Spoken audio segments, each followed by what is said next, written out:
Famously, John Bunyan opens his allegory of the Pilgrim's Progress by depicting a contrast between a Christian and a hypocrite.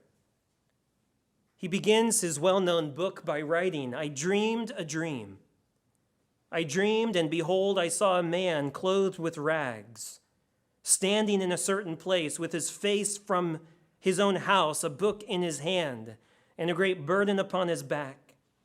I looked and saw him open the book and read therein, and as he read, he wept and trembled.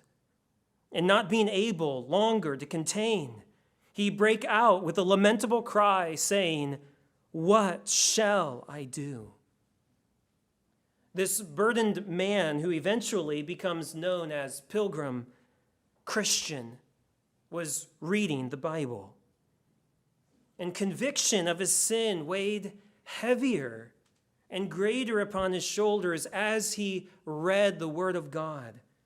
And he read of God's holiness and awesome greatness while coming to understand his own personal sinfulness and thus the rightful approaching judgment of God's wrath upon him and upon his home there in the city of destruction. And thus his lamentable cry, "What shall I do?"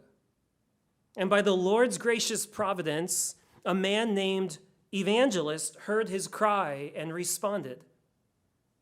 And Evangelist told him about a gate away in the distance where he could escape his impending judgment.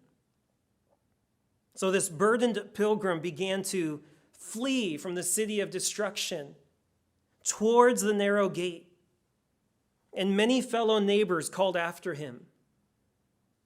Many were pleading with him to stop running, to turn back to his house, but Pilgrim plugged his ears and plunged ever forward slowly due to the great burden of sin clinging to his back.